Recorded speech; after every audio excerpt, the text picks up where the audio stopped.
গতকালকে নিউজিল্যান্ডে হারানোর পর রাতে আমি স্টোকসে ফোন দিয়েছিলাম, তোরে কইলাম দেখ ছোট ভাই, তোরা আগে বহুত বেয়াদবি করছস, বহুত কাহিনী করছস, তোকে উপরে এমনি অনেক রাগ আসিল, আর তোরা যদি আজকের ম্যাচটা জিততে পারোস তোকে উপরে আর কোনো রাগ থাকবো না, তোকে মাফ করে দিব। তোকে খালি একটাই কাম, তোরা ম্যাচটা জিতে দেখা। নোয়াখালীর আগে বিভাগ চাইছিলাম, কিন্তু এখন একটাই দাবি, তোরা আজকের ম্যাচটা জিততে হইব, বাস, আর কোনো কথা না। গতকাল রাতে মাশরাফি ভাইয়ের ফোন পাইছিলাম, তার কথাগুলো আসলে মনে লাগছে। ওরা আমিও গভীর থেকে চিন্তা করলাম, আগে কেউ আমার দাম দিত না, এমনকি ওয়েস্ট ইন্ডিজের বলারও আমার 4 বলে 4টা 6 মারতো, কিন্তু সাকিব ভাই সেলুটের পর আমার দামই বাইরে গেছে। আগে কেউ আমার 2 পয়সার দাম দিত না, কিন্তু আইপিএল আমার 2 কোটি রুপি দিয়ে কিনে নিচ্ছে। তা আমিও চিন্তা করলাম বাঙালিদের জন্য কিছু একটা করা লাগবে, তাই আমি আজকে আমার মন দিয়ে খেললাম, জান দিয়ে খেললাম, আমার একটা সেঞ্চুরি মেরে ম্যাচটা জিতাই দিলাম।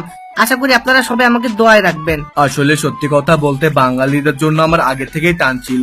অস্ট্রেলিয়ার পোলাপান গুলো একটু বেশি ভাব নেয়, ওদের ভাবের জ্বালায় থাকতে পারি না।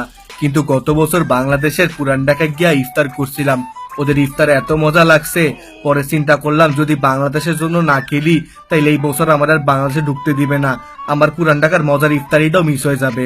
এজন্য সেই কথা চিন্তা করে আমরা আজকে বলে নিছি, দেখ তোরা যাই করিস আজকের ম্যাচটা জিততেই হবে, আর বাংলাদেশে গিয়ে একটা ভরপুর ইফতার করতে হবে। আশা করি আমরা সবাই একসাথে গ্রুপে ইফতারি করতে পারবো। গতকালকে আমিও স্টোকস আর মর্গানকে ফোন দিয়েছিলাম, ওরে বললাম দেখ ভাই তোরা তো এমনি পার পেয়ে গেছস, আমগর একটু সুযোগ দেয় না, তোকে কি আসে যায়? ওই না, দেখো আমরা বাঙালিদেরকে সাপোর্ট করব, east or West Bangladesh is the best. ওরা এত ঘাটতে কথাই শুনাইতে পারলাম না। আর যাই হোক, ইনশাল্লাহ নেক্সট বছর চেষ্টা করব।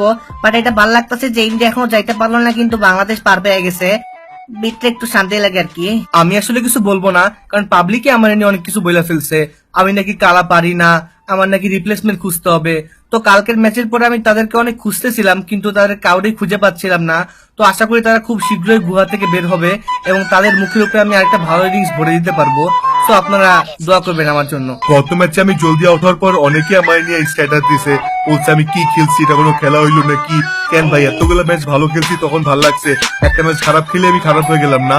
আর সবাই তো বলেন তামিল নির্ভর দেশ আমাদের বাংলাদেশ, এখন আমার ভাই ব্রাদার তো আমার ছাড়া ঠিকই জিতাইলো ম্যাচ, এখন চুপ আছেন কেন আপনারা? এখন তো কিছু বলবেন না।